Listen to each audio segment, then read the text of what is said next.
Once again, I have the unexpected, delightful pleasure here as your underdressed MC to present the next Paul on our program.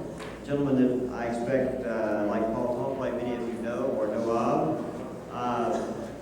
Paul is a professor of chemistry when he's not on the road at St. Lawrence University, somewhere in the far reaches of upstate New York.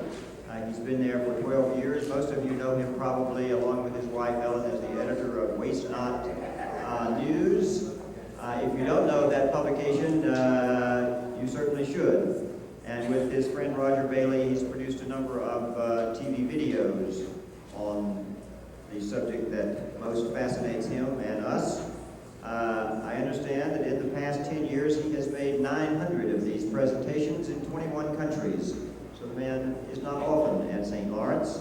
I also understand from Bunny Snow that if you write a letter to the Baton Rouge Morning Advocate that includes Paul's name, they will not print it. And Ralph Nader is said to have said that Paul Conant is the only man he knows who can make waste interesting.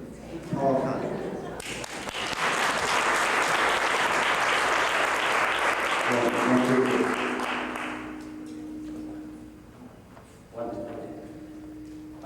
I'm getting feedback here. Can you get the feedback? It's all right, sure. Just turn it down just a little bit. Oh, whilst we're tagging feedback, oh wait. 1, 2, 1, 2, 1, 2. That sounds right. 1, 2, 1, 2. 1, 2, 3, 1, 2, 3, 1, 2, 3. Is that okay? Okay. Well, it is always exciting to come to Louisiana and to. I'm still getting a ring. Are you getting a ring? It's unpleasant, right? Okay, we'll try again. I think we can get through this first bit. Louisiana is a very special place for me, and this group, LEAN, is a very. Gosh, I have to wait.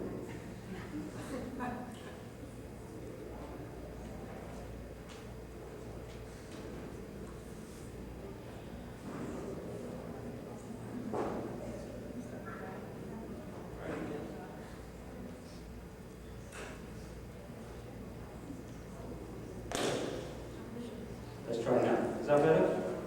Sounds okay, isn't it? Okay. As I was saying, Louisiana, the Louisiana Environmental Action Network is a very special group to me. I meet a lot of groups around the country, a lot of environmental groups around the country, and a lot of statewide groups.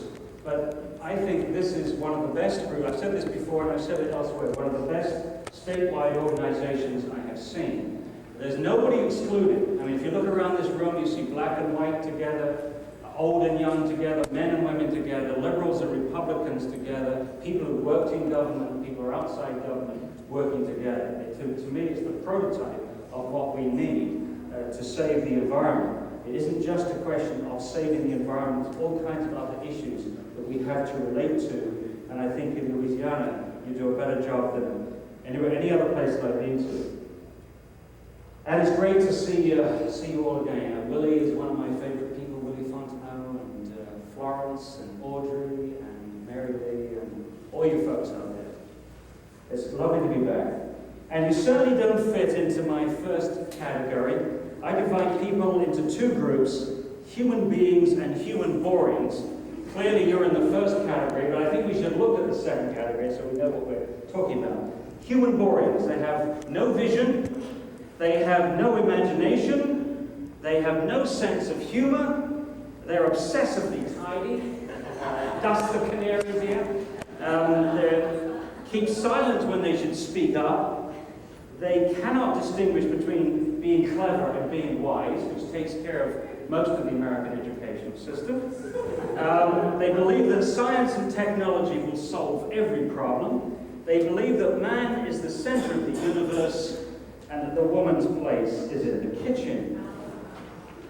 And there are two women who escaped the kitchen, who we have great debt for, Rachel Carson who wrote her book, of course, Silent Spring in 1962. And while she was writing it, she knew that she was dying of breast cancer. And in fact, within 2 years of publication of Silent Spring, she died of breast cancer. And it's quite ironic that now we do see a connection, or at least there's some evidence to suggest a connection between DDT, the chemical that got her going, and breast cancer. You know about Rachel Carson. The second woman, I think, will become as equally famous as Rachel Carson, and that's Dr. Theo Coburn, who, again, I think is doing what Rachel Carson did, and that is to step back, not to be totally absorbed in one small question for which you get your PhD and your tenure, your promotion, and so on. But step back and look at the big picture. And that's not always rewarded by academia. In fact, it's very seldom are you rewarded in academia for stepping back and looking at the big picture. You get out of your field and you become very vulnerable.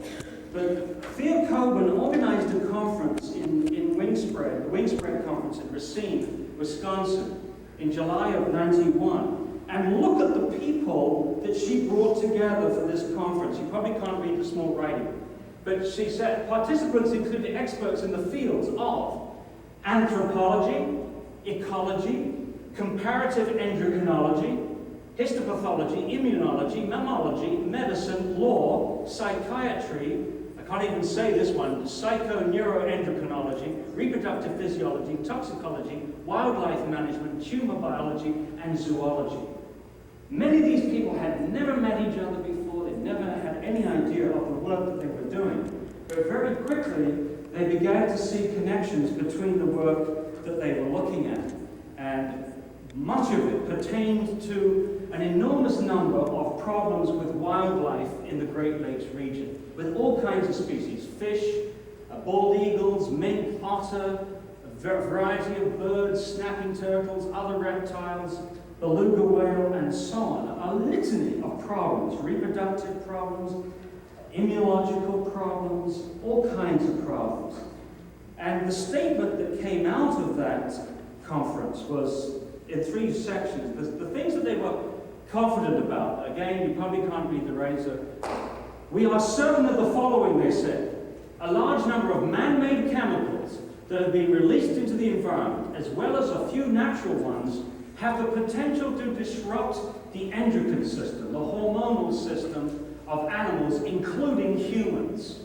Among these are the persistent bioaccumulative organohalogen compounds that include some pesticides, industrial chemicals, other synthetic products, and some metals.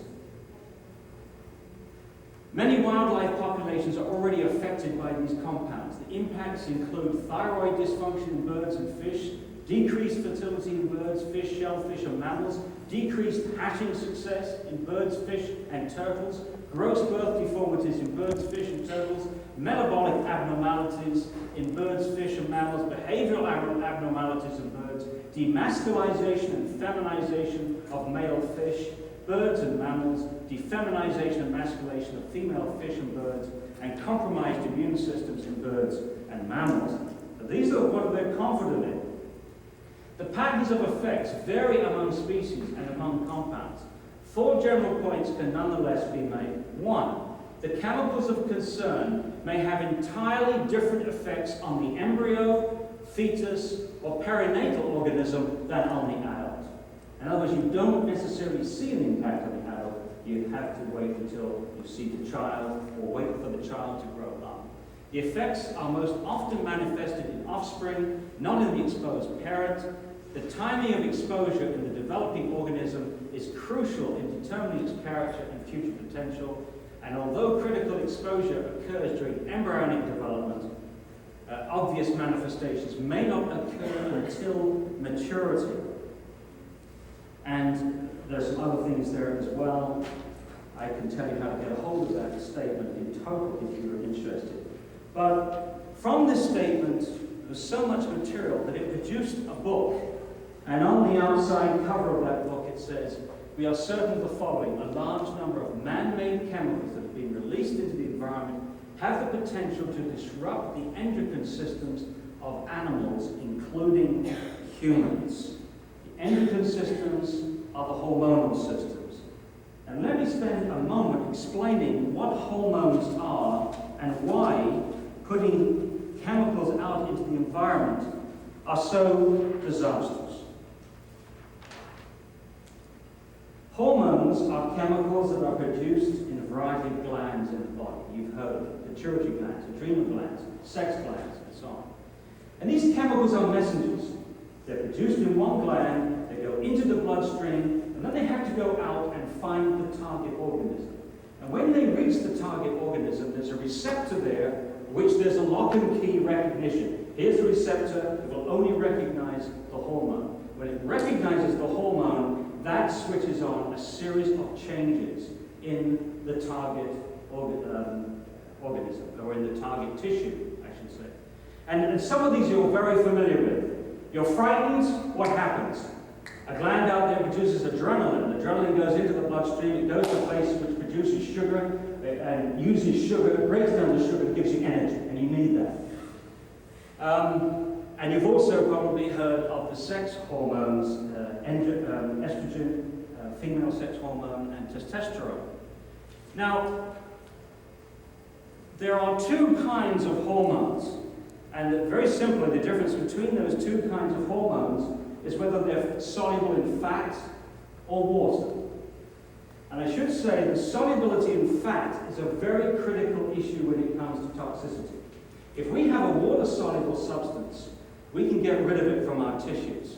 But if we take in a fat-soluble toxics, we cannot get rid of that fat-soluble toxic substance until it is broken down, until it's metabolized. And if we are slow in metabolizing that fat-soluble toxic, we can't get rid of it, and it builds up in our tissues. Well, there are two different mechanisms for these fat-soluble and non-fat-soluble ones. The water-soluble ones will meet a receptor on the outside of the cell. When the lock and key, when the key goes into the lock, it changes the activity of the cell. It changes the activity of the enzymes, the ones which catalyze certain reactions. And I'm not going to worry too much about those, because the ones we're concerned about, the man-made hormones, are these fat-soluble ones. And they don't meet a receptor on the outside of the target tissue. They are fat-soluble, which means they can go through the membrane. If you're fat-soluble, the membrane of the cell is made of fat. You just go straight through the wall. You don't have to wait for someone to open the door. You go straight through the wall. So there's no defense. Our first layer of defense is gone. Into the cell, where they meet a protein, and then the combination of the hormone and the protein then goes to the nucleus, where genes are switched on. And the end result of switching on genes is to produce a series of proteins which then do whatever the message is intended to do. And the hormones, the natural hormones that we study, which are fat-soluble, are the estrogens, the androgens, the progesins, glucocorticoids, thyroid hormones, and these top four are all steroid hormones. Okay. Now, what then is the significance of putting these man-made hormones into the environment? The first point is that hormones are designed to function at very low concentrations. I mean, we're talking very low. We're talking, in chemical terms, micromolar to picomolar. We're talking about well, I won't get the very, very low concentration. Very low concentrations. And therefore, if you've got something which mimics a hormone, which wants to play the same role, then it's going to be very potent. We don't need much of it to have this effect. That's the second thing. The first thing. The second thing is that hormones, the messengers, they're designed to deliver the message and then get broken down. Otherwise, if you imagine adrenaline, you get the adrenaline delivered to you, you just want to run faster, faster, faster. If something doesn't switch that little bugger off, you're going to be running for the rest of your life. You've got to switch it off, maybe switch it on again, switch it off. And the trouble with these man-made hormones is that many of them are highly persistent. Biology has not developed in our systems to quickly break them down, and therefore they have the potential to function again and again and again. The third issue which relates to many of these persistent fat-soluble toxics, is that the highest doses go to the youngest human beings. The highest doses of these chemicals that we're concerned about go to the fetus and then to the breastfed infant. Why? It goes back to this business of how you clear a fat-soluble substance from your body if the body doesn't convert it to a water-soluble substance. The woman has two ways of doing it, which the man does not have. One is to pass it through the placental membrane, and secondly is to pass it on through breast milk, which means that these youngest human beings are getting the highest doses of the things that we're talking about, whether we're talking about DDT, whether we're talking about PCBs, and so on. The lights are disturbing the people over here. Can you disturb me, not them? Just trying to watch you. Okay. Now, if you're interested in following up on what Theo Coburn has written, I think the best article, the best scientific article, which puts all the references, hundreds and hundreds of references, like Rachel Carson, she's really documented this stuff to the nth degree. Environmental Health Perspectives, volume 101, page 378, the sequences in 1993, is an excellent summary. And there have also been some excellent articles in Science News and other publications which also deal with this whole issue of environmental hormones. I think what I'd like to do at this point is to show you some of the chemicals that we're talking about, and tying in with what Jay was talking about this morning, is the shock is that most of these 48 or so identified environmental hormones are pesticides. We have many herbicides, many fungicides, many insecticides, and many nematicides, and then we have a sprinkling of other industrial chemicals, and also we have chemicals which are produced and liberated during incineration, which is the ones with the mauve dots are the ones which are actually produced or liberated by incinerators. Now, there are three lines of evidence which converge, which are very disturbing, and the level of scientific argument for the three is different. The first one I share with you, there is no question that man-made chemicals in the environment are having a devastating effect on wildlife. That fish are being born with male and female sex characteristics. Male fish are producing huge quantities of female hormones in the rivers in England. Female proteins, I should say. Why? They are trying to produce eggs. They're producing proteins which are only useful to put into the eggs of the fish, so the male fish is doing what the female should do. You've all, I'm sure by now, heard about the alligators in Lake Apopka in Florida, which have been born with small penises. Reproduction has gone right down, small penises, and the level of the estrogen and testosterone are way out of whack. So we're getting this interference with male and female hormones and development of fish and other wildlife. There's no question about that. That's well documented. The second area is this, that we're beginning to see a number of cancers, etc., and effects which look as if they have a connection to sex. We have, or sexual development, we have breast cancer in women since 1940 has gone from 1 in 16 to 1 in 9. We've seen prostate cancer in men has doubled in that same period. Testicular cancer in men has tripled in that same period. And sperm counts in men have halved. Now this is a little bit of controversy here, because some people are saying that most of that reduction of 50% was in the period 40 to 70, I think. I think that actually is not an indication there's something wrong with this connection with chemicals. I think it may actually turn out to prove that there is a chemical connection. But the point is that these changes, and there's some others, endometriosis in women has increased. Various abnormalities of the sexual organs have increased. There's a number of other things. But clearly, the evidence for relating this to chemicals in humans is much more difficult. We don't have the same kind of control over experiments with humans that we've had with animals. The third line of evidence is one chemical that we do know something about, and that is one of these environmental hormones is a substance called DES, diethylstilbestrol.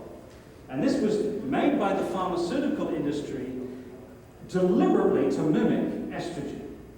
And it was given to women in the 50s and the 60s to combat morning sickness, premature births, and so on. And we now know that the women that had these administered to them, we had to wait for their children to grow up and find, again, a whole litany of problems with these children's reproduction in a variety of ways, cancer of the various parts, the same kind of cancers that we've been talking about, which we see an increase in the general population, has got a stark increase in this population. And the first court case was actually settled just a few months ago in New York State. But millions and millions of women were treated with this DES. Now, you can actually reproduce the problems that we've talked about with this chemical, with animals. If you give DES to a pregnant mouse during pregnancy, and the timing is important, the male mice are born with both female and male sex organs. There's a combination of both. And I didn't know this, I'm not a biologist, I'm a chemist, but I didn't know this. Apparently we're all born with, as far as the physical equipment is concerned, as in the fetus, both we have the potential to go to develop the male or the female. It depends upon the supply of that hormone, the male and female hormones, as to which is accentuated, which is switched on and which is switched off. Now, not everybody believes that there is this core of concern about environmental hormones. One of them is Stephen Safe from Texas A&M, and I know him as a dioxin researcher. I thought he was a very good researcher, and I'm not suggesting he's dishonest, but I think it's rather sad that he's being paid by the Cattlemen's Association in the United States.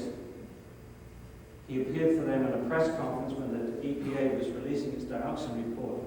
And if you notice here, beef and dairy ingestion and milk ingestion represent the three major sources of dioxin going in, which is one of these environmental hormones, which is going into us at the moment, our biggest dose. And so I think Stephen Safe was very silly to align himself with the Cattlemen's Association when they have clearly an invested interest in the outcome of this particular debate. Which brings me to incineration. I'm not going to spend a long time with incineration.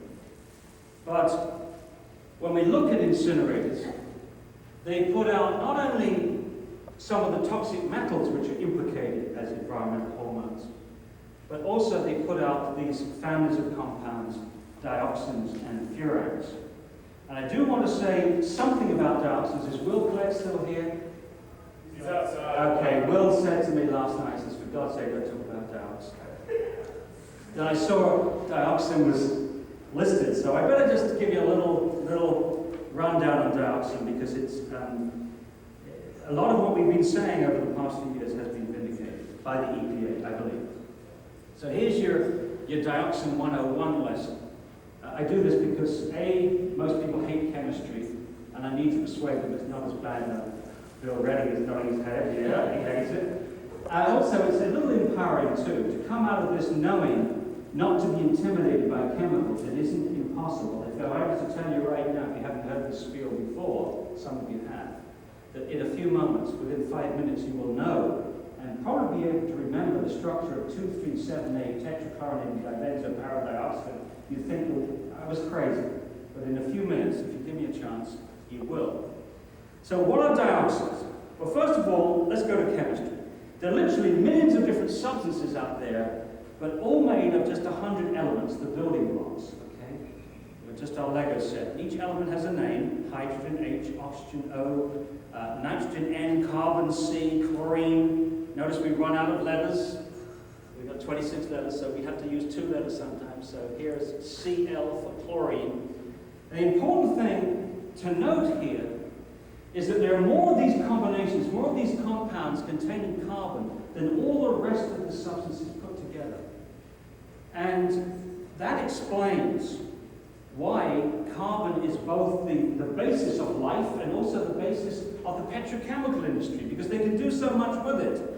A carbon can form these long, stable chains, which is essentially the basis for many, many plastics and polymers, and also, which is relevant to our purpose of understanding dioxins, is they could form rings. And an important ring in this discussion is a compound called benzene, which is simply 6 carbons in a hexagon with 6 hydrogens attached at each corner. Formula is C6H6, and the shorthand symbol is this hexagon with a ring in the center. You need to remember that to understand the dioxin structures. Now, in chemistry, it is very easy to take the very reactive element chlorine, which doesn't get created in nature by itself, chlorine gas. We're surrounded by chlorine, the element, in the sea, salt. Ordinary salt contains chloride ion. It's not until we pass an electric current through salt water that we get this chlorine gas. And when we got it, chemists were very excited because they could do many things with it, including replacing the hydrogen of hydrocarbons, or a hydrogen attached to carbon, with chlorine. That's a relatively easy thing to do. And most of the 40 million tons of chlorine, which is manufactured each year worldwide, 12 million tons of it in the United States, and much of it in Louisiana, most of that chlorine ends up being put on carbon. And this is where we run into that issue about the difference between being clever and being wise, because a wise person is somebody who asks questions about what they're doing. Not just satisfied in getting answers, but really going back and asking the right questions. Apparently, there was nobody around in the 40s and the 50s and the 60s where this whole thing was being launched, this massive use of chlorine, to point out that this bond, this carbon-chlorine bond, whilst it is made in nature, in things like seaweed, fungi, etc., has never been introduced into the mainstream of terrestrial biochemistry.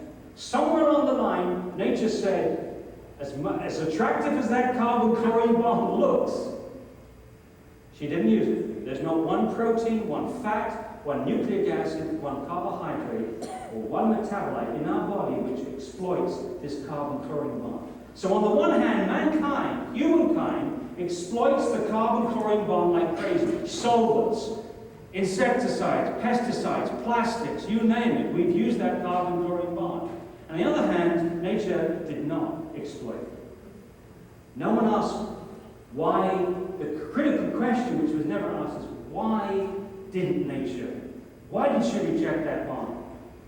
I haven't heard anybody give a good answer for that question. Why it was in evolution that she did not advance with that carbon-chlorine bond. Okay, let's go back to the minutiae of chemistry. We can easily replace chlorine for a hydrogen. So if we take benzene, react it with chlorine, we can put 1 chlorine in, we can put 2 in. At this point, you have to learn how to speak in Greek, counting Greek. Let's do it. 1 is mono, 2 is di, 3 is tri, 4 is tetra, there's a big quiz at the moment, 5 is penta, 6 is hexa, 7 is hepta, and 8 is octa. Let's hear you say it. 1 is, 2 is, 3 is, 4 is, 5 is, 6 is, 7 is, hepta, 8 is, thank you very much. You're a great audience. We've seen this so many times before. So if we put 2 in, it's dichlorobenzene, 3 in, it's tri, 4 in, it's tetra, 5 penta, 6 hexa, 7? Can't do it. There's only 6 positions, you see. That was a trick question, right? But it was a good try. Now, if you join 2 benzenes together, you get a compound called biphenyl. You've all heard of PCBs. Well, PCBs are simply the substitution of chlorine around those 2 benzene rings. We get a family of 209 compounds called poly, meaning several chlorinated biphenyl. Several chlorines put around this nucleus. That's all they are. Okay, so you now know what PCBs are. There's 209 because there's 209 different ways of doing that. Then, if you partially burn these PCBs, you can put an oxygen across this gap here. See that? That gap up there? We complete a third ring in the center. That ring has the name of a furan. If you just had that by itself, that would be called a furan. But put together, this is called a dibenzo. Actually, let me put the polychlorinated, just like PCBs. Several chlorines substituted into two benzenes, substituted onto a furan nucleus. Polychlorinated dibenzofurans. No one must remember that, so they're just called furans. For short, furans. That's what we're talking about. And there's 135 of those. And if we were to put two oxygens across there, we would get another 75 compounds, which are called polychlorinated dibenzodioxins. We'll miss out the little p for the moment, PCDDs. And there's 75 of those. So there are three, that's a lot of compounds you've learned all of a sudden. PCBs, 209, furans, 135, dioxins, 75. Incidentally, when you burn trash, you produce all 210 of the dioxins and furans, just by burning trash. You can do it in your backyard. Now, there's one other thing that we need to be able to do. It turns out that of the 210 dioxins and furans, only 17 are really very bad. And it depends very especially on where the chlorines are. And so it's important that we are able to number these rings. And we number them 1, 2, 3, 4, 5, we forget the 5, 6, 7, 8, 9. And so this substance, which are where the chlorine positions occupied, someone shout them out to me. What positions are occupied? 2, 3, 7, 8, well done. So this would be called 2, 3, 7, 8 tetra, meaning we've counted up to 4. It's a bit redundant because you can see 2, 3, 7, 8, there's 4 substituted in. But it saves doing that every time. 2, 3, 7, 8 tetra, meaning 4. Chloro, meaning you put chlorine into it. Dibenzoparadioxin, this is what we put it into. 2, 3, 7, 8, TCDD for short. Here's the quiz. What if I took this chlorine out? What would that substance be called? You got it. 2, 7, 8 trichlorodibenzoparadioxin. What if I put bromine in instead of chlorine? 2, 7, 8 tribromoparadioxin. What if I took that oxygen out and put a line across? It'd be the same, except there'd be furan at the end. In other words, most of you are able to name now 420 different substances, which is probably more than you thought you'd be able to do when you came in. But this 2378 TCDD is the most toxic of all the dioxins and furans. This is the dioxin of love canal, Agent Orange, Times Beach, and so on. And it is these 2, 3, 7, 8 positions which make those, all 17 have those positions occupied. Why? Well, the reason is because dioxin functions just like a hormone. Dioxin is fat-soluble, crosses the membrane, combines with a receptor, and the ones with the 2, 3, 7, 8 positions occupied bind most tightly to that receptor and are most effectively transferred to the DNA, to the nucleus, where they switch on a series of genes which have a series of consequences. A series of consequences which are summarized by Linda Birnbaum here. Dioxin affects, listen to what this does. I mean, this is like throwing a hand grenade into the center of biochemistry if you're a biochemist. This is just it affects hormones, including thyroid hormone, estrogens, androgens, glucocorticoids, gastrin, and insulin. This in turn changes homeostasis in the organism. Dioxin affects growth factors, leading to changes in the proliferation and the differentiation of cells in culture. It switches on umpteen proteins and other enzymes. And here it is. Dioxins are growth dysregulators, the most potent ones we know. The most potent dysregulators that we know. Let me come back to what I said before. That's true, as far as I know, that is true. The most potent chemicals for disrupting the normal running of the cell. The highest doses are being given to the fetus and the breastfed infant in our society. That alone should tell you that we have potentially a very serious problem on our hands. And then we have these people. People like Dr. Curtis Travis of Oak Ridge, Tennessee, who is the editor of the journal Risk Analysis. Risk Assessment, Risk Analysis. And he tells a conference which I attended in 1989 that dioxins, whilst being very bad for animals, are okay for humans. There is no evidence whatsoever that humans have ever been impacted by dioxin. No one has ever died from dioxin. This is the crap that was churned out by government scientists and industry scientists for years. The only trouble with him grinding it out then, he gave the keynote address at the conference. At the very same conference, there was a German scientist who reported that the BASF studies in Germany, long-term health studies of workers who were exposed in an accident, were fraudulent. Fraudulent, that the company had mixed up the people that were exposed with the people unexposed. Little accident, just mixed up the people that were exposed with the unexposed. And so this guy didn't even read the transcripts of the agenda.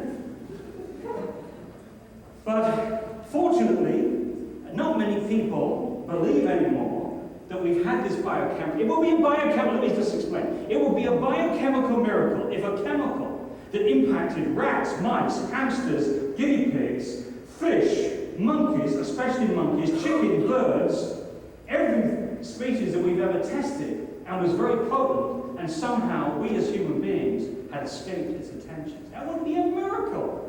It would be so unexpected. And before you believe in miracles, you should get the evidence.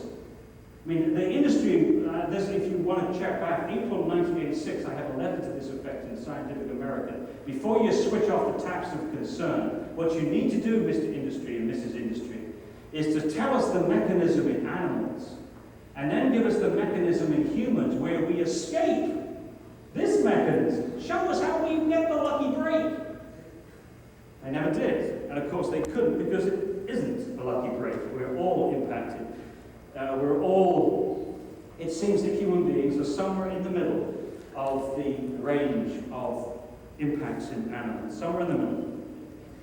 But in terms of regulations and standards, there's one experiment in particular that has become the basis of many of the regulations around the world. You can't see this very well, but in a rat study, rats fed for 2 years with dioxin only required a dose of 10 nanograms. A nanogram is a billionth of a gram per kilogram body weight per day to give the rats cancer.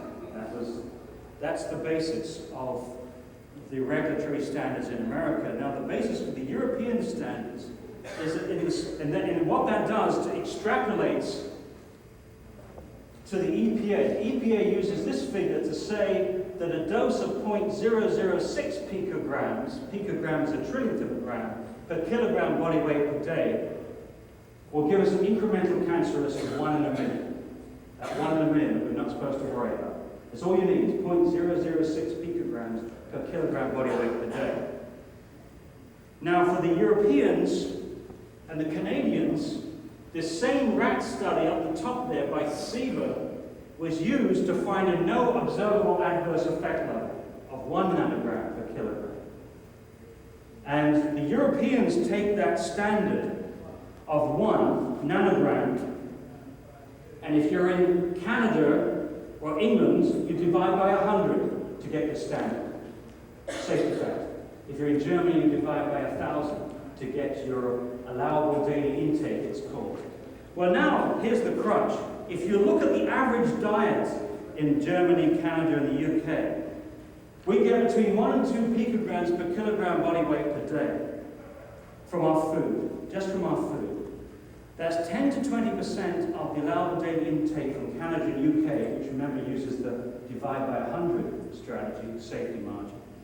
And in Germany, it's between 1 and 200% of the allowable daily intake, dividing by 1,000 for their safety margin. And in the United States, where we have no safe levels for carcinogen, for a suspected human carcinogen, we have no allowable daily intake. Instead, we have to switch to incremental cancer risk assessment. And essentially what we're saying is just from our food, the incremental cancer risk is between 167 and 333 in a million. That's just for dioxins. Now, if you include the PCBs, which are like dioxins, it goes up to between 500 and 1,000 in a million. And that's essentially what the EPA reassessment has just admitted to. Now, I've been saying this for years, but they've just now acknowledged that this is our background risk right now. All of us. Then if you look at the human breast milk issue, the nursing infant, because its body weight is so low, gets between 100 and 200 picograms per kilogram per day. That's 10 to 20 times the Canadian allowable daily intake, and between 100 and 200 times the German allowable daily intake. Now the Germans were so disturbed by this that pediatricians in Germany were telling women to limit their breastfeeding to 3 or 4 months. But as one German doctor said to me, when you tell a woman to limit her breastfeeding, you're looking at the beginning of the end of mankind, humankind. In other words, what she recognized is you're being radical at the wrong end of the problem. It goes back to what Jay was talking about. Do you mop it up or do you prevent it? Do you keep telling, for me, it's far more drastic, draconian to say to a woman, limit your breastfeeding 3 or 4 months to hedge your bets on dioxin, than it is to go to the paper industry and say, we don't want your little white paper to wipe our bottoms with. If we're about to serve, you think of having something so white, all we're going to do is cover it with shit. This is ridiculous. We don't want your white paper. Stop using chlorine. We don't want your silly plastic toys. Stop using chlorine in the chemical industry and stop building incinerators. I think this is less draconian. But not, of course, to the chemical industry, the paper industry. They think it's far too draconian. They're far more determined. Stop eating the food. Stop breastfeeding your kid. If you look at the range of dioxins in breast milk, you see that in remote areas like Thailand and New Zealand, it's about 5 parts per trillion. We're in the middle somewhere, and down at the bottom, Belgium, Netherlands, United Kingdom, Germany. Why? Why are these so high? I think the reason is that they're running their industries that produce dioxin right next door to their agriculture. So whether you're talking about incinerators or traffic or industry, straight into the food. We have the benefit of large distances, and although these things can travel long distances, I think that you're seeing the greater impact earlier on. This is one of the shortest papers on dioxin, but I think it's still the most important. This was a letter sent by 7 Dutch scientists to the Lancet, May the 23rd, 1992. And basically what they did in this very elegant study was to take women from Holland, any old women, but they were pregnant. They've divided them up into 2 groups, those who had high range of dioxin in their breast milk, high background, and those who had low background. Just 2 groups, that's all. All pregnant, all basically background. High levels, low levels. And then they looked at the thyroid metabolism of the baby. And at 1 week and 11 weeks, you can see significant differences in the thyroid metabolism of that 1 week and 11-week-year-old baby.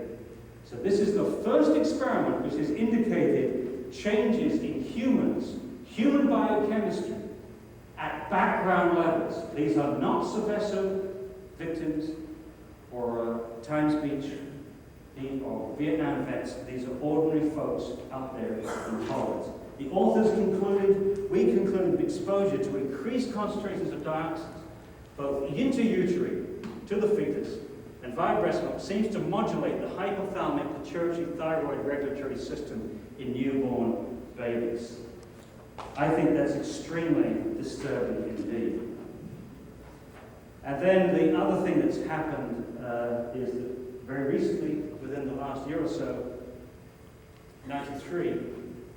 November 93, scientists found that there was a very distinct increase in endometriosis, very painful problem which doctors often misdiagnose as menstrual pains, but it's far worse than that.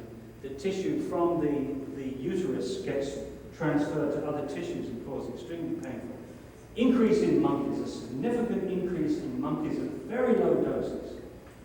And so that's suggested that may be one of the causes of the increase of endometriosis in this country. May be something caused by dioxin, something like it. Now, this was a draft. This is part of the leaked draft of the EPA's reassessment, which hasn't changed substantially. Basically, what that says on that piece of paper there is that we are within one order of magnitude. The average person in the United States is receiving doses which are within one order of magnitude, up to a factor of 10, of where you'd expect to see effects, albeit subtle, possibly subtle. And they list some of the effects there. Now that's the average person then is within one order of magnitude, and because everything in life is a normal distribution curve, that means that right now there are people in our society, millions of people in our society, who are already receiving doses which would be what you'd expect, where you'd expect effects to be seen. So we have a real crisis on our hands. Now, when the EPA issued its reassessment back in September the 15th, I think it was, 13th, it was previously released. Thank God somebody leaked it. They must have known what was going on, because somebody leaked it to the Washington Post on the Sunday before the Tuesday, and then AP picked it up on the Monday and put it around the world. Thank goodness, because when the report came out, guess what the press release from those brilliant, highly paid public relations outfits that does this for the EPA. I mean, you're being paid a lot of money to be in the public relations department. Here you have a document that the world's been waiting for 3 years. It's been very controversial. And what's the headline in your press release? Designed to bring the press flocking to your press conference. It says, EPA calls for more data to complete its risk assessment. I mean, that must have made the press run like crazy to that press conference. And also, we now know from the performance in Boston and in other places where the EPA launched this document that many of those EPA representatives were downplaying this report, deliberately downplaying it. So the politics is in. There's no question that the science has now confirmed that dioxin is a real problem. But the politicians and the industry are very busy, and I can answer questions about this later, to try to downplay its significance. But for my money, what we've got here is a double whammy from chlorine. One part of the whammy we know about. We know that we are having the ozone hole, the ozone depletion, from the chlorinated fluorocarbons. That's the threat from above. But I believe there's a comparable threat from within, with these buildup of these minute quantities, and they are minute, in our tissues, with the highest doses going to future generations as of this moment. But don't think the industry is just going to agree with you. They have people like Gordon Gribble, who's a former professor of mine at Dartmouth, who's going around telling everybody that carbon-chlorine bonds are quite natural. They're produced, thousands of them are produced all over the place, not to worry. And as far as dioxin is concerned, it says 2 research groups have concluded that forest and brush fires are the major source of dioxins and furans in the environment. Give me a break, Gordon. I mean, this guy's supposed to be a professor? I looked up his research. Okay, he says, according to 2 research reports, let's have a look at these research reports. 1982 and 1985. This one is extraordinary. Basically, they extrapolate from that. That one, the first one, had the measurements of dioxin in the soot from one wood stove in New Hampshire. And then this guy here, Sheffield, extrapolated that to the amount of wood that was burned in forest fires, and all of a sudden, forest fires are the major source of dioxin going into the environment. Give me a break. Now, he completely ignored the fact that if you're going to make forest fires or coal burning or cigarette burning or these other, quote, natural causes, somebody has to explain in the industry why it is that in the sediments of the Great Lakes, you don't see much dioxin until about 1930, then a slight increase, and then a major increase after 1940. That does not correspond to wood burning, forest fires, cigarette smoking, or coal consumption, but it does correspond pretty closely to the use of chlorine. And in fact, this is the sediments in the Great Lakes, and this is the manufacture of chlorine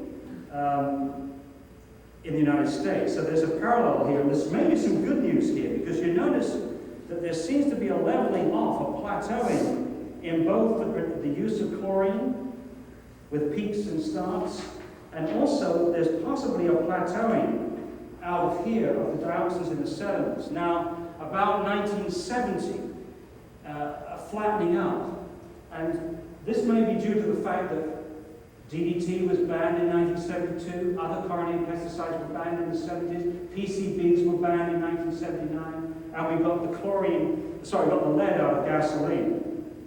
But we still got a long way to go. And incidentally, come back to something else.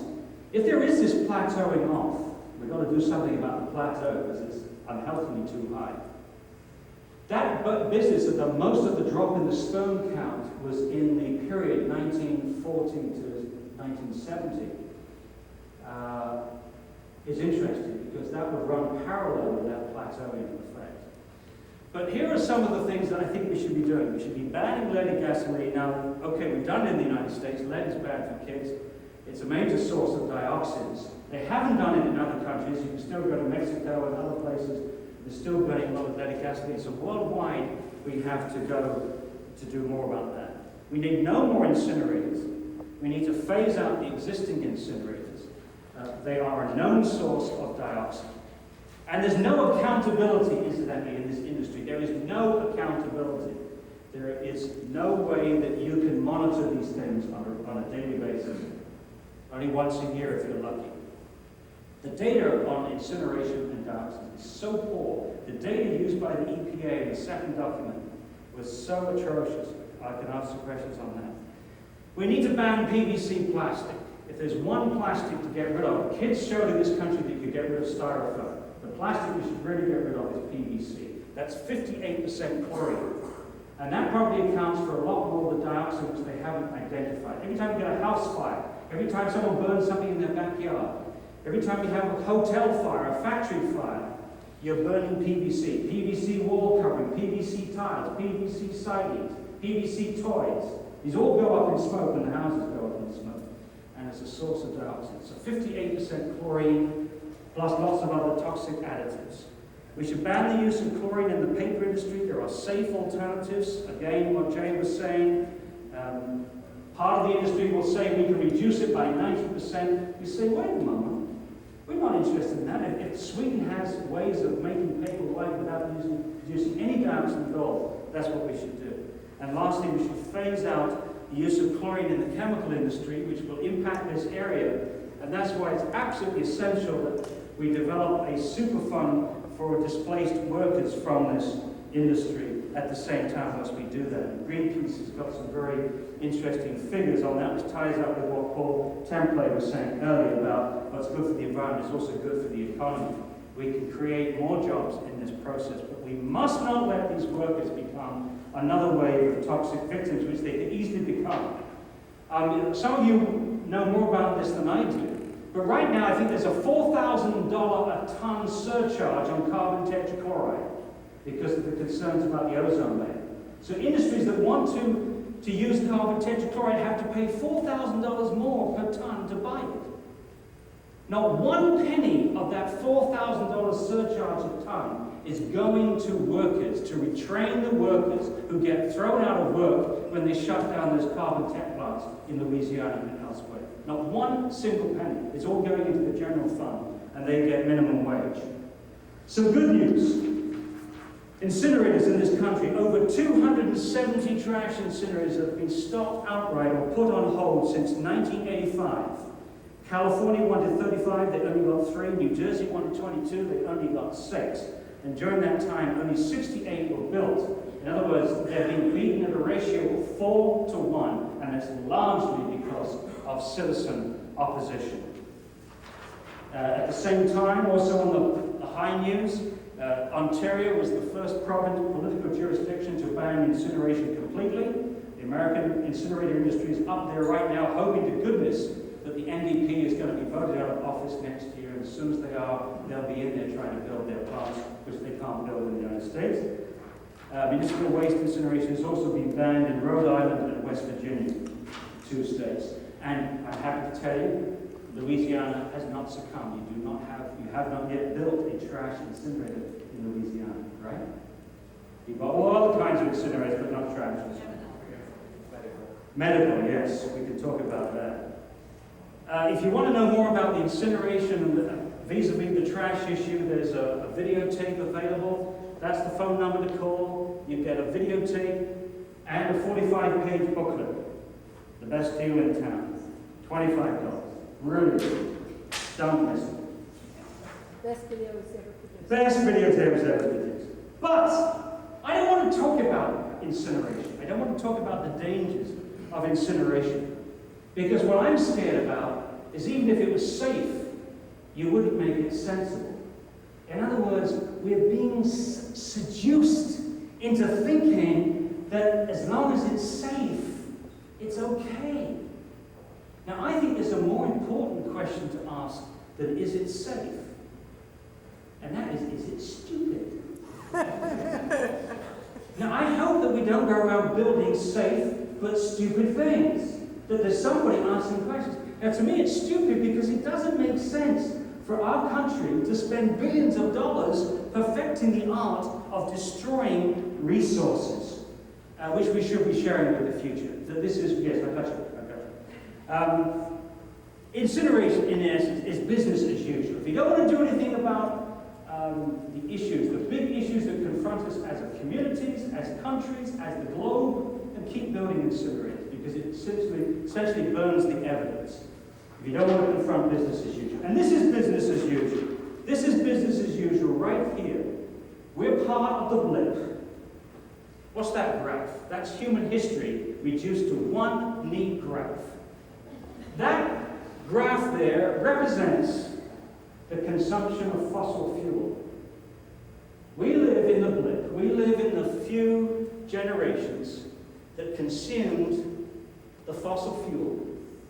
We're an aberration. As far as the species on this planet, we're the aberration. And that blip there underpins all the stupid things that we do. The stupid transport systems that we have, the stupid agricultural systems that we have, with huge engines and huge quantities of pesticide and huge quantities of fertilizer, all are only part, and but transporting the strawberries 3,000 miles from California so I can have strawberries every day of my life. I don't want strawberries every day of my life. I want strawberries from my own backyard once a year and that's what I can look forward to. All of that is predicated on masses of fossil fuel which we're consuming as fast as we can. The quicker we do it, the more happy we are.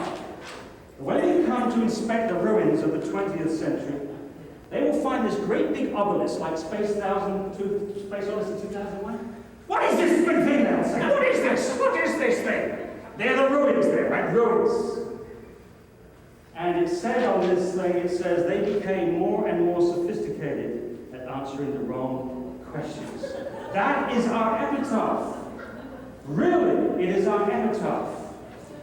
And again, I won't get to this. Jay said it this morning, he said, look, here's the sign, 2 choices. Either you get the mosquitoes by using 2 bricks, boom, boom, boom, don't get your fingers caught in between, or you use this canister of the most toxic substance we've ever developed. Those are your choices. And as I say to my students, the way you propagate evil is always to give people the choice of 2 evils. Choose the lesser of 2 evils. And I say to the students, if someone gives you the choice of the lesser of 2 evils, somebody asked the wrong question. Somebody somewhere asked the wrong question. And Jay pointed out some of those wrong questions. Now, these people we're up against, they're not evil people. They're just boring people, by and large, boring people. They think with the wrong end of their bodies. They're what I call back-end thinkers. And I have this little picture to illustrate this very important point of what a back-end thinker is.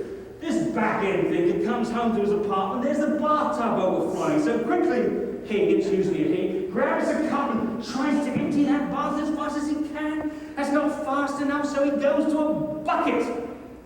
And that doesn't go fast enough, so he goes to a foot pump. And then he goes to better available control technology, goes to an electric pump, and that's still not fast enough. He powers it with a nuclear power station with beaming microwaves from the other part of the galaxy to get this bathtub empty before it does damage to the floor. On the other hand, front-end thinker will come in and switch off the tap. That's our job, right there.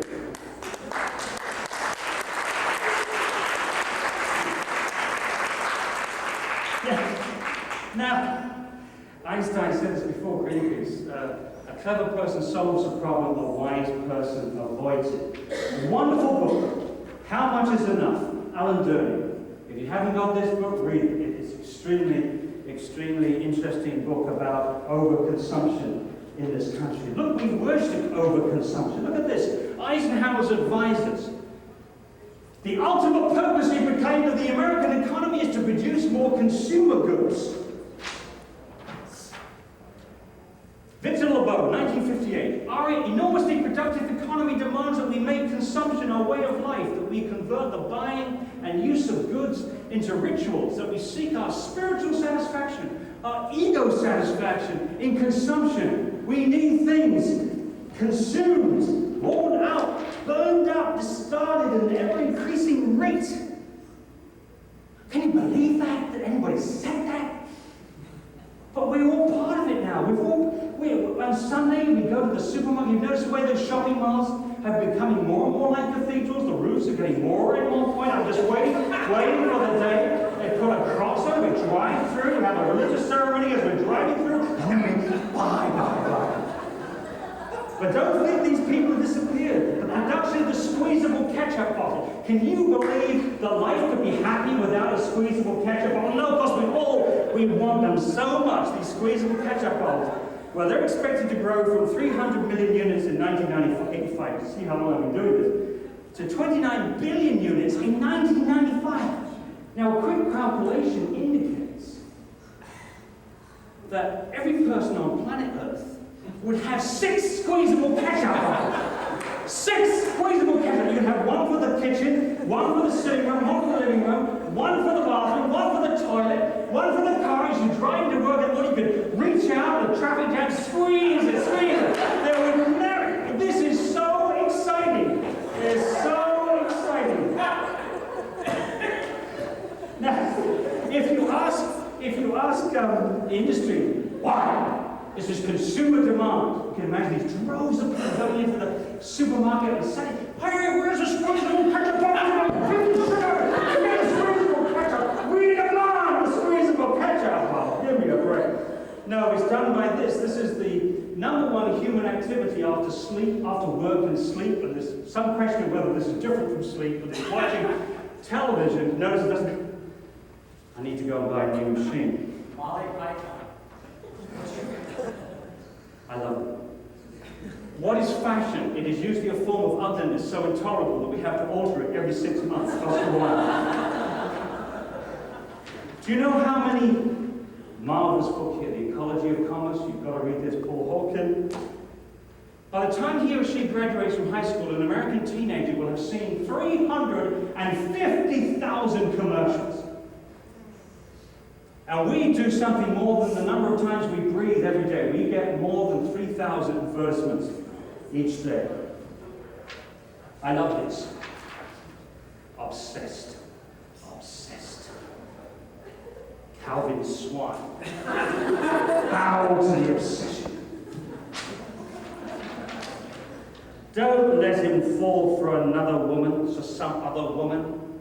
The only true beauty is the myth we're selling. Maybe she's anorexic, maybe we're jerks.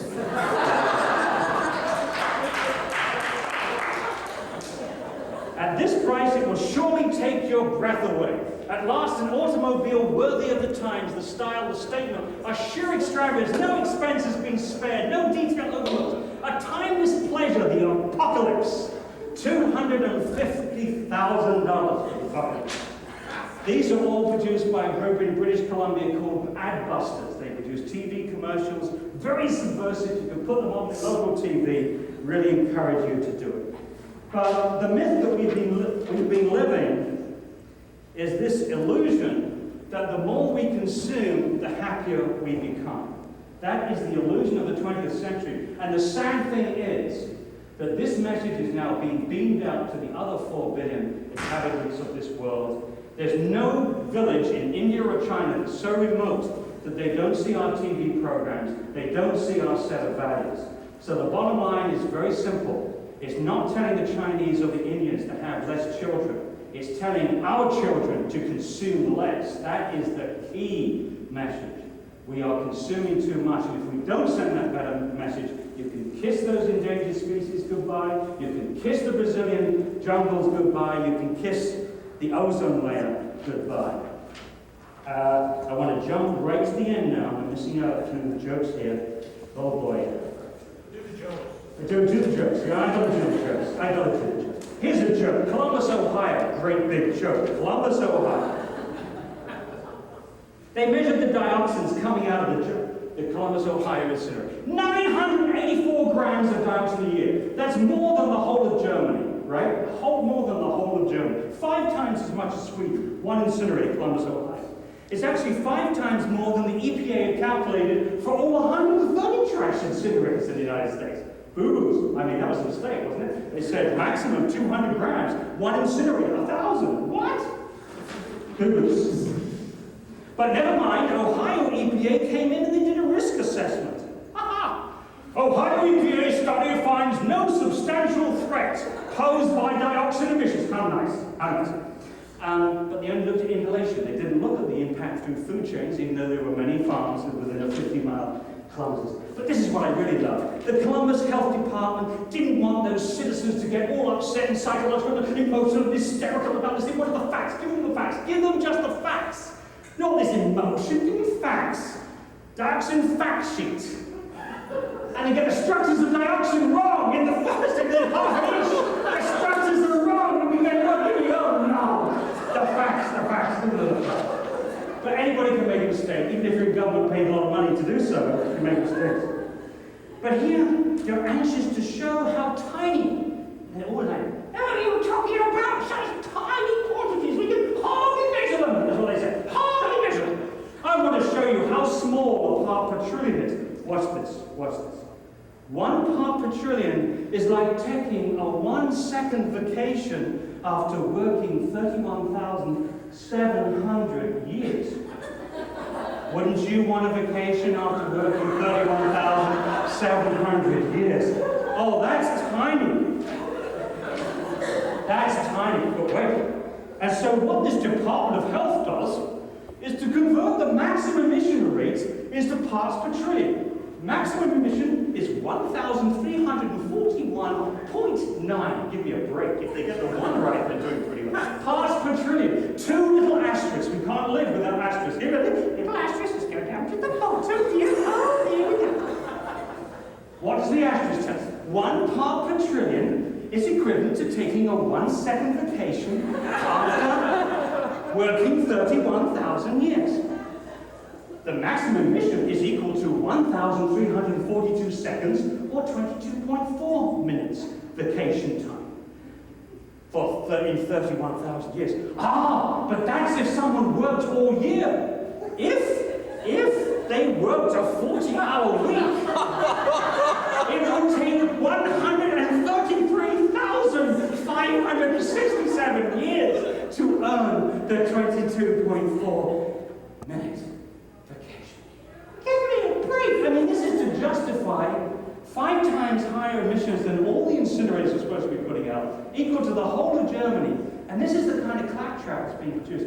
This is being produced by the same people that are producing the unfunded mandates, which are sweeping the country, the mayor of the thing.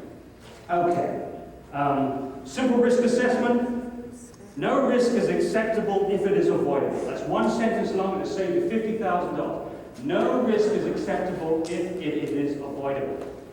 So we can argue till the cows come home as to what risks are posed by that pesticide or this incinerator, but if we can find an alternative, we don't need either of them. The two laws of pollution, the bad law, the level of pollution increases on a state-by-state basis with the level of corruption. The more corrupt your state, the more polluted you are. The good law is that the level of pollution decreases with the level of public participation increases, and that's where LEAN comes in. I mean, you're making progress against a lot of corruption because you've got so many people involved. We're up against four things: greed, corruption, incompetence, and the worst of all, indifference. If we don't do anything about this, we can't do anything about these three. And another way of putting that is that polite people get poisoned. NIMBY is industry's word for democracy, but they would like you in that phrase to believe that we're against progress. I've got just a few more minutes.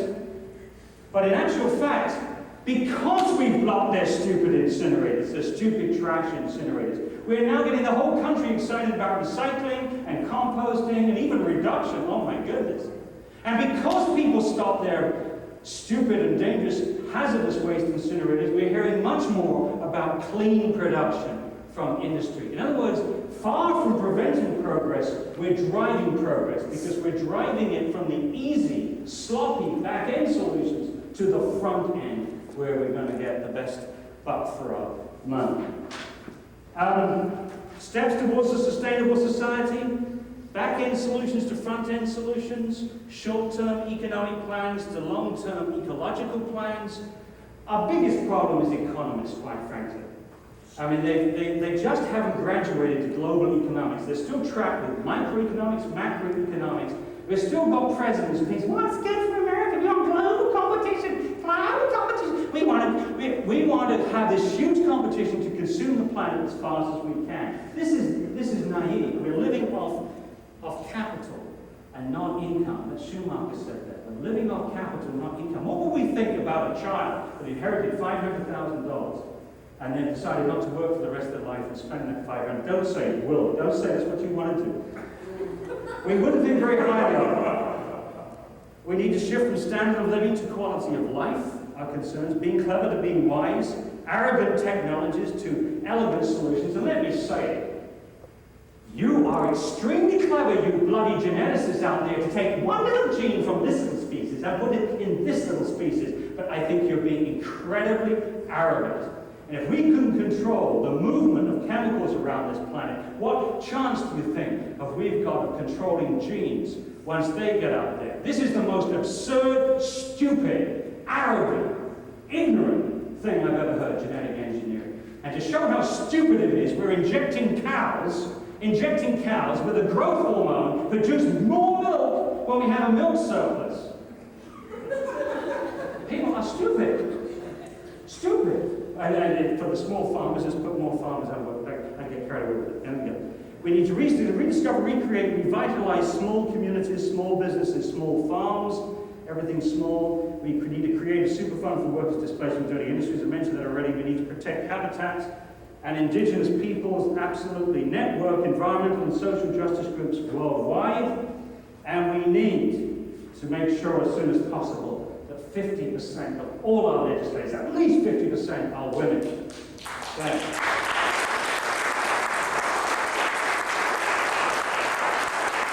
And this is where I get into trouble with my wife. She goes, what about Mrs. Thatcher? Oh! I mean, she was more of a man than Reagan was, right? Anyway, basically what I'm trying to say is that we need to shift from this kind of mental trap that we've all grown up with, our worldview of what's good for technology is good for the rest of us, this technological progress, and switch now to social progress. It's not a question of how much more we can consume and how comfortable we can be, but how we live.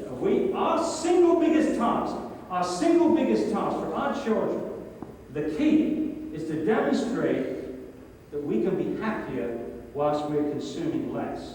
If what we tell them is we want you to become a Franciscan monk and live on the hill and twiddle around with bits of twigs or something and eat cornflakes for morning, noon, and night, we're not going to do anything. But if we can persuade people that we do not need all these gadgets, we do not need all these technological things, all these things, but we can still be happy, in fact, even happier, that message could save the planet. But the message which says you can save the planet if you're more miserable is not going to work. And this message that everybody can consume like us is not going to work either. We need to shift the social progress. I think women have it right, and there are a lot of other people that can help. We need different ways of living together, working together, different definitions of work, leisure, wealth, and health. We need to stop being stupid. We have 1 million people in Amazonia getting out gold. The way they get gold out is they go down and dredge up the bottoms of these rivers and squeeze mercury through these tiny little particles. All this mercury is going into the sediments and then into the fish, poisoning all these wonderful fish in Amazonia. For what? Gold! How many more people have to die? How many more people have to be sick for this stupid element? It has virtually no value whatsoever. If you really like it, Fort Knox has got another big town. There's a huge building stuffed with this shit.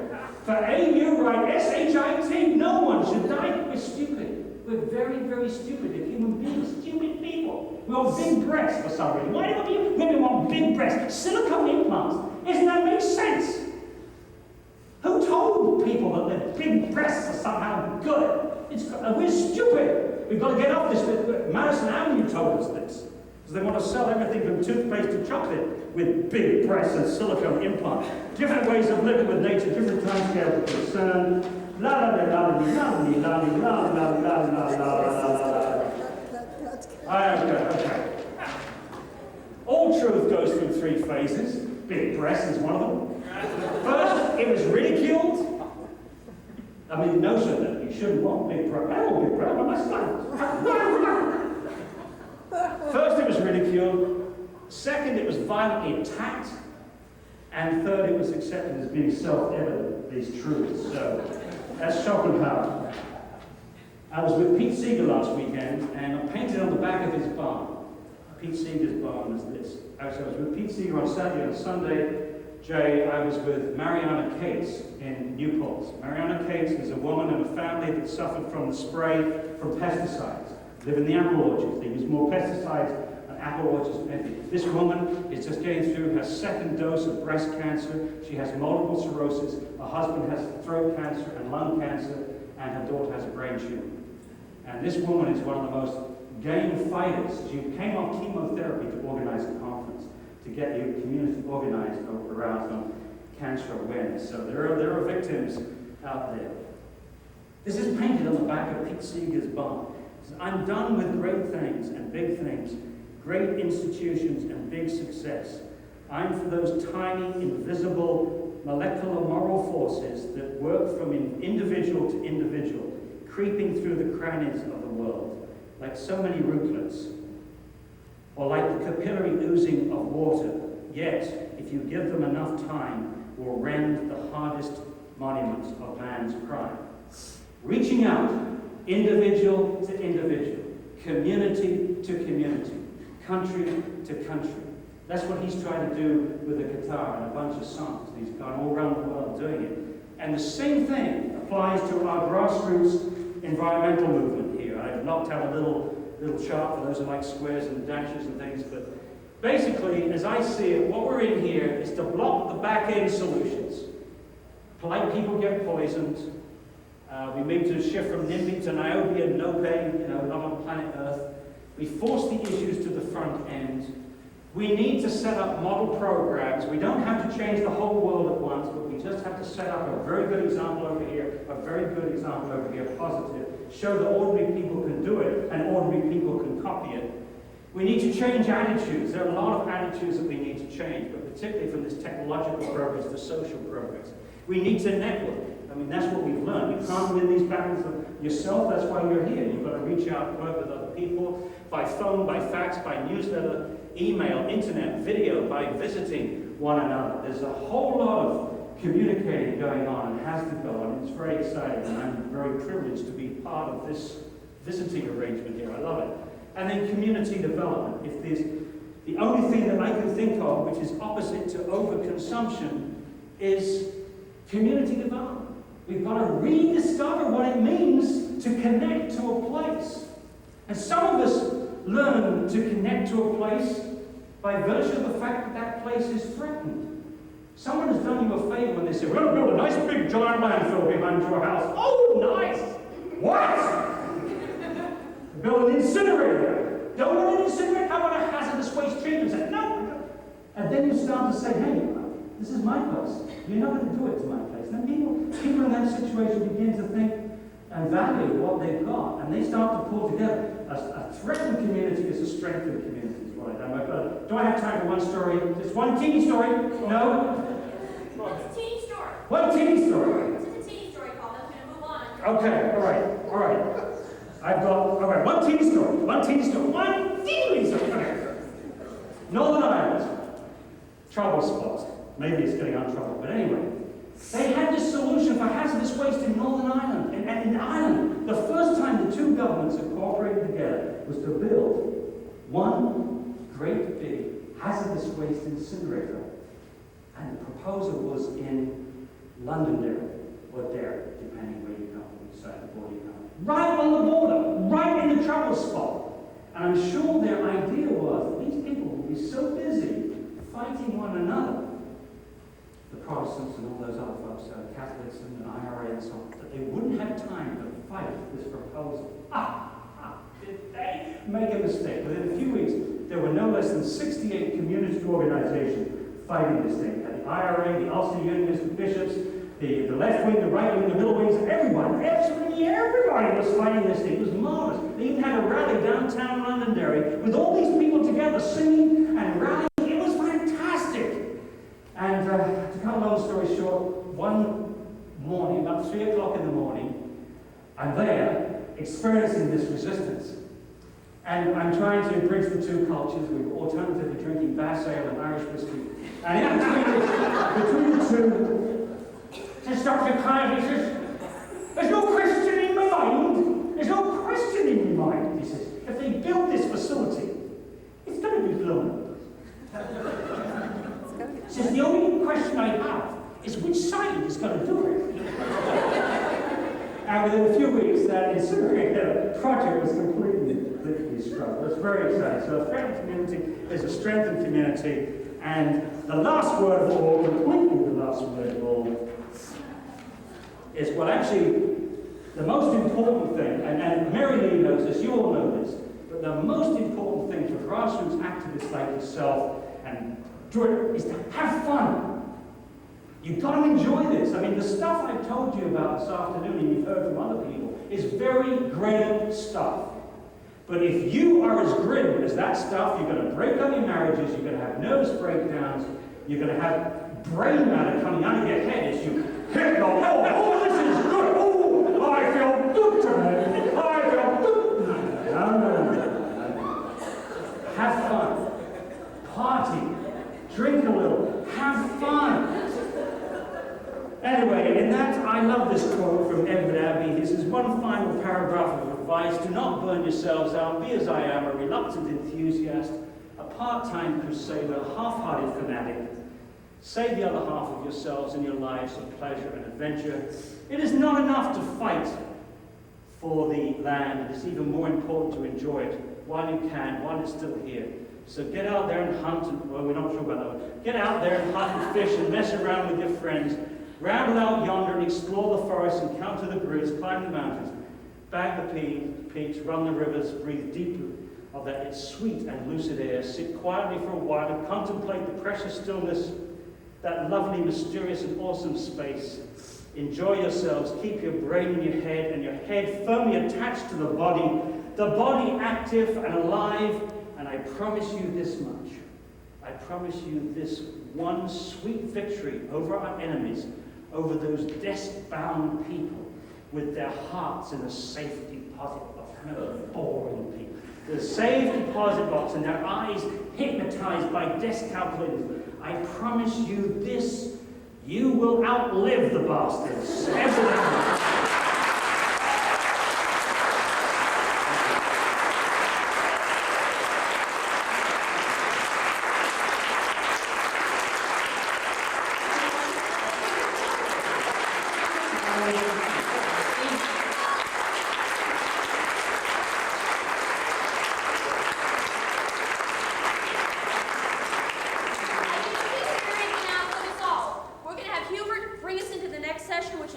Our closing, but I want to remind you that at 5:30 we have music and wine and beer and food provided, and you can stay as long as you like after that, and we'd just love to have you talk to one another, just share whatever, and have a good time so we can live longer.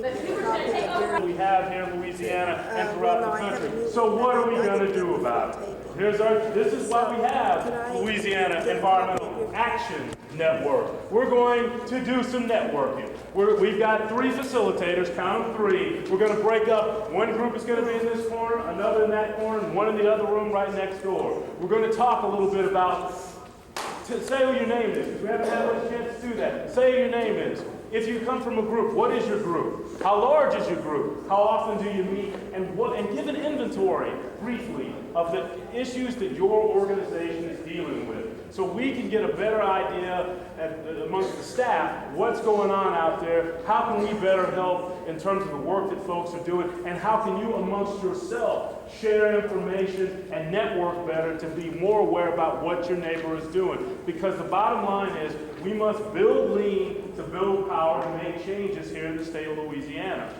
In this upcoming year, we have a gubernatorial election, we have police jury elections, school board elections. We must make the environmental issues that folks are dealing with be on the forefront, not just economics, not just crime, but the environmental issues that deal with economics and crime and the poisoning and the destruction that's taking place in the state and which is harming and affecting our kids in such a negative way. So, let's see. Will, where are you at? Over in that corner. Folks? Well, wait in it. I don't know how much he is, and I don't want to embarrass him. It's Will Collette. Folks who are from the Baton Rouge area, and you define that yourself, you will be meeting with Will, and he'll go through this process with you. We'll spend about 45 minutes on that. In that corner, we've got Christina, and folks from the New Orleans area who will be meeting in the room right next door. Just go through there, and it's right next door. And they'll be meeting and talk about the issues. And everybody else who's from everywhere else, you get to deal with me for the next 45 minutes. So, are we clear? Do you have any questions? Good. Let's go. Beat.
frozen tissue.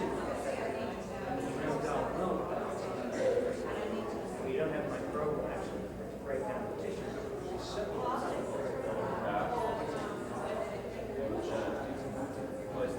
That was the other good point too. Was you talked about great legs studies with the girl.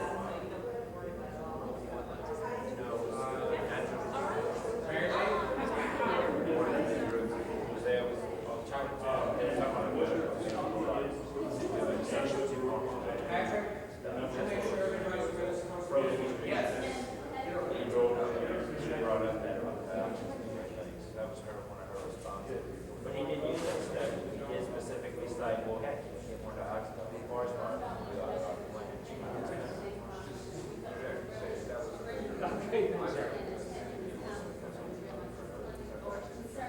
Oh, really? In Washington, D.C.?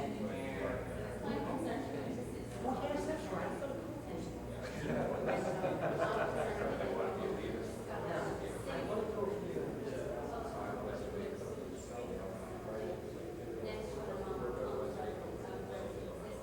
Yeah.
So this one, Columbus incinerator,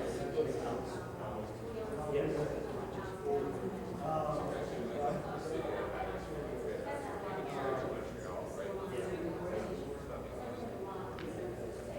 And Montreal, transport.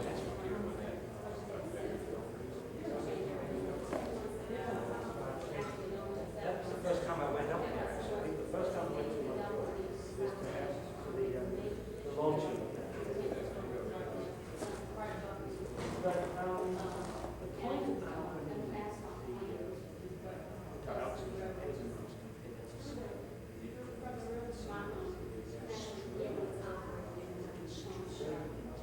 no way we should go falling anywhere else. Straight into the water. I can imagine as a gas in the air, when you much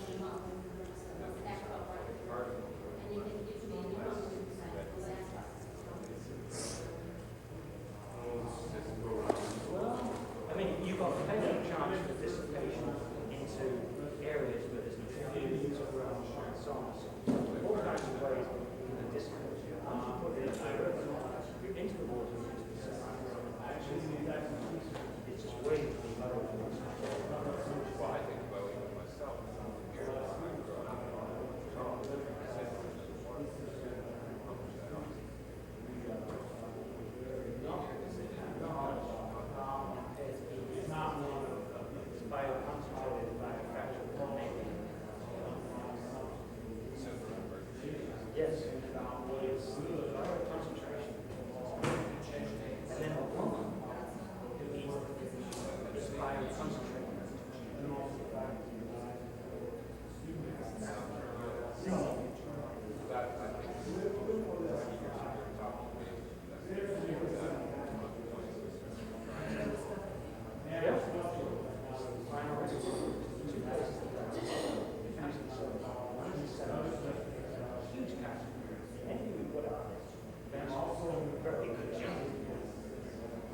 second place is now express.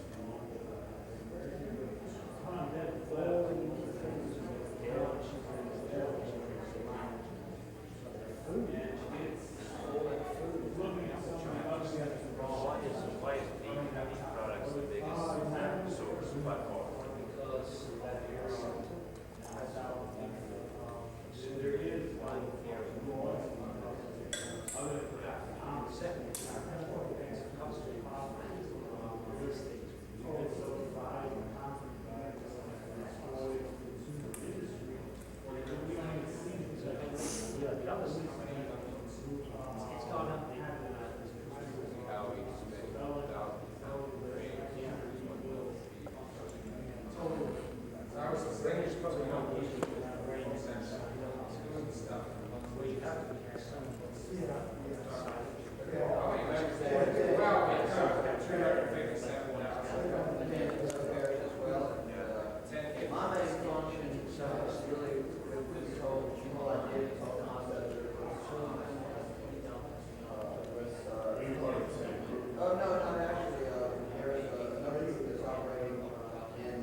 All change is motivated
cryptobiology department, southeastern.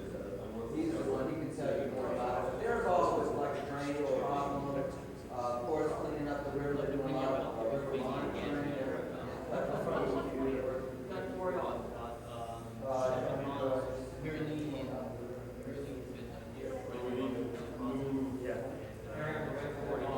And remember, really, this is what's fine, is a time is when it's the wood language we have already. Just trying, part of this is, and I want us to find out where folks are at, but hopefully, if it's really well enough, we might be able to plan it up from the year, everyone's more regional, smaller stuff, and folks can come together, say what their actual needs that they have, and train them on different issues that folks want to know. It's amazing when you really go looking specifics. I'm trying to look up information on birds, chlorine, or sagebrush chlorine. You don't find anything. You find ants.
man there.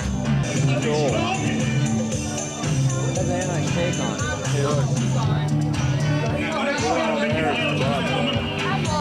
We're filming you. She's wearing black. And I can always tell when she gets satisfied. Not that people with light colors. Because when she gets satisfied, she starts calling my name. She said, Battery's about to die. I think I got it.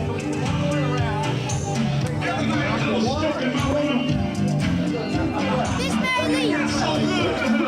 Let me see, let me do it. Let me do it. My battery's about to run out. She's waiting to run the battery out. Just walk around with it.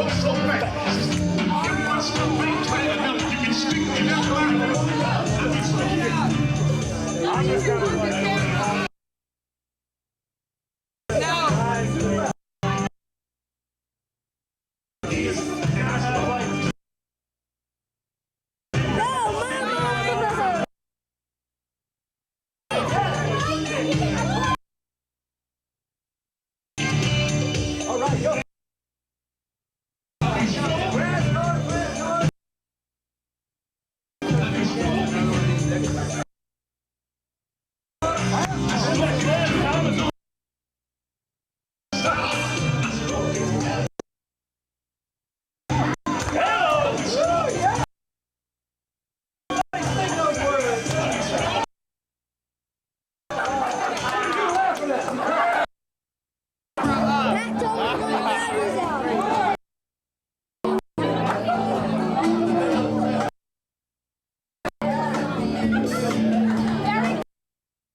and said, man, we got to go, and I blew out all 4 tires on my car and a spare in the trunk.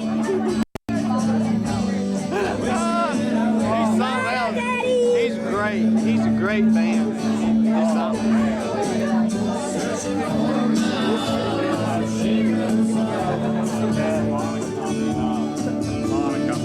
My wife and my mom. Aaron is there working. Son, please. I've been behind the camera all day. I don't want to be in front of it. Go. What comes around goes around. Go. You're not tired anymore. No, I'm not.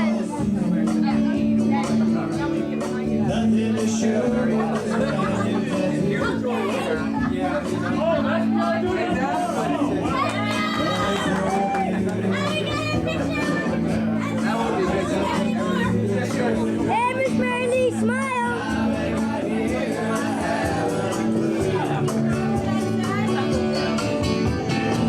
Pat!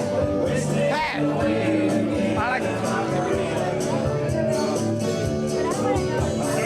Hey, thank you. My amigo.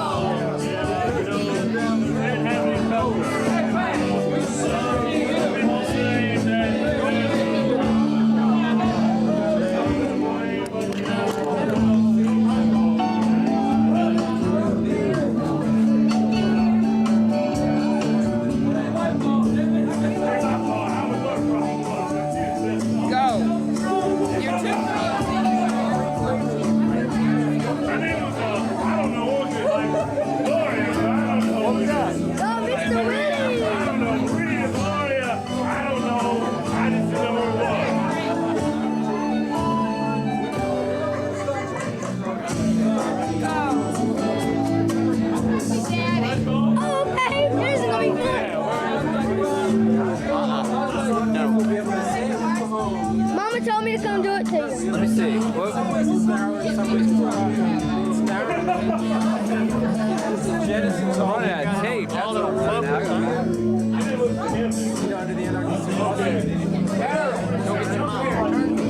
Hit the red button.